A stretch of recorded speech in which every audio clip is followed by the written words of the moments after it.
大家一定都有听过三只小猪的故事。好，现在有问题想请问大家，请问三只小猪故事里面谁是坏人？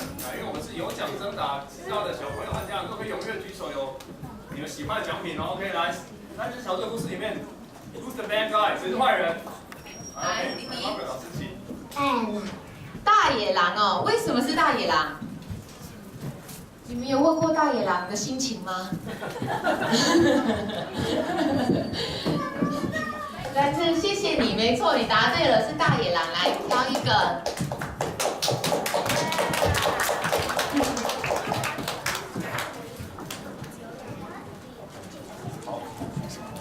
那今天呢，没错是大野狼，但是呢，大家都没有问过大野狼到底是什么感觉。好像三只小猪的故事是三只小猪说的算，对不对？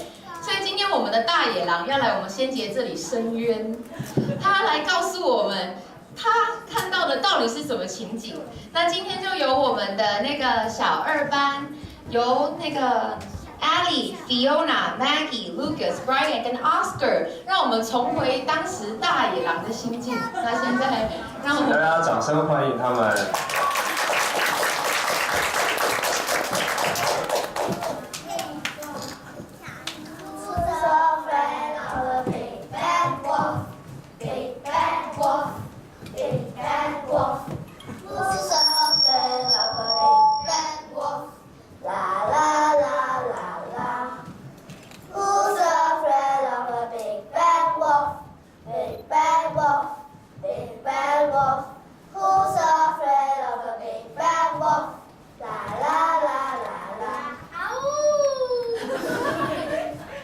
Hello everyone, today I'm going to tell you a story. It's the true story of the three little pigs. Please enjoy it. Everybody knows the story of the three little pigs. All that they think they do, but I will let you in a little secret. Nobody knows the real story because nobody has ever heard my side of the story. I'm Brian Wolf. You can go in video. No one knows just how this whole Big Bad Wolf thing got started, but it's all wrong. Maybe it's because wolves eat cute little animals like bunnies and sheep and pigs. That's just the way they are. If cheeseburgers were cute, folks would probably think people were big and bad too. But the whole Big Bad thing is all wrong. The real story is about a sneeze and a cup of sugar. Way back in once upon a time, our friend the wolf was making a birthday cake for his dear granny. He had a terrible sneezing cold. He had run out of sugar, so he walked down the street to ask his neighbor for a cup of sugar.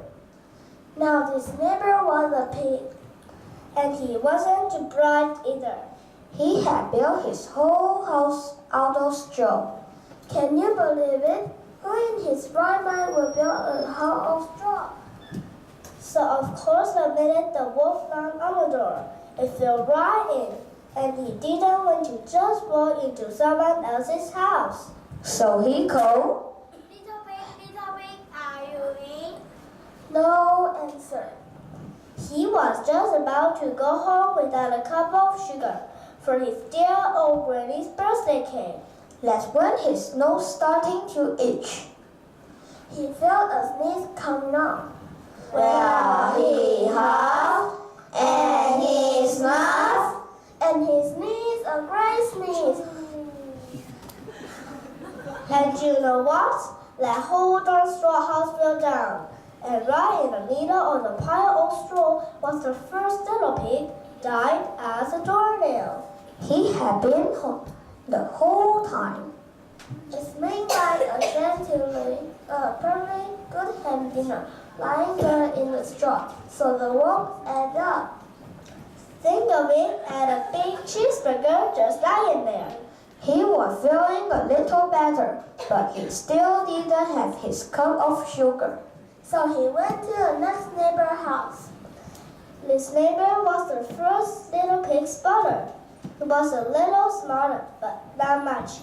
He had building songs of sticks. He rang the bell on the stick house. Nobody answered. He called. He yelled back. Go away, wolf. You can come in. I'm shaving the hairs on my chin.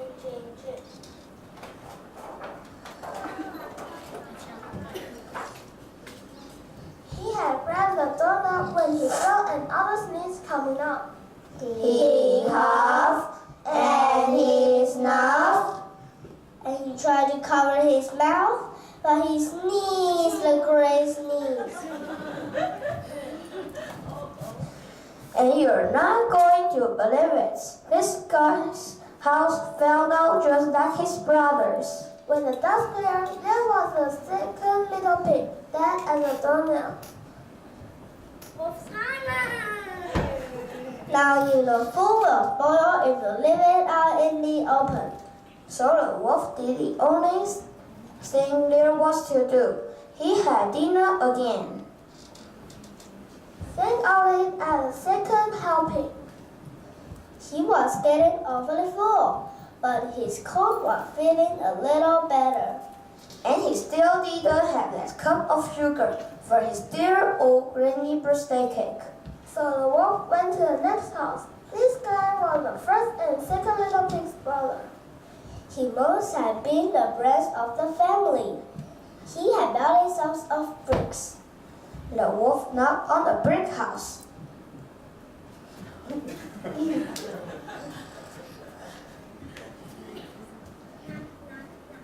No answer.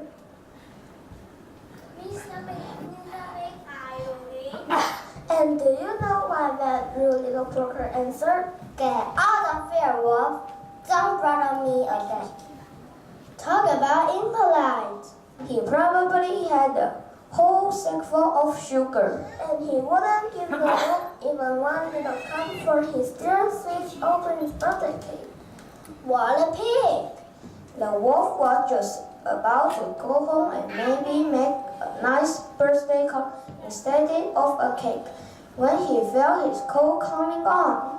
He huffed and he snuffed and he sneezed once again. Then the third little pig yelled, and your old granny can sit on the pig. The wolf was usually a pretty calm fellow, but when he heard somebody talk about his dear sweet old granny like that, he went a little crazy. When the coat drew off, of course, he was trying to break down his pig store, and the whole time the wolf was huffing and puffing and sneezing and making a real scene. The rest, as they say, is his story. The news reporters found out about 2 pigs he had for dinner. They figured a sick guy going to borrow a cup of sugar didn't sound very exciting, so they just upped the story with all that huff and puff and blow your hands out stuff. And they made him the Big Bad Wolf. Legend, the real story. But maybe you could loan him a cup of sugar. Wow. Thank you for listening. All right. 1, 2, 3, go.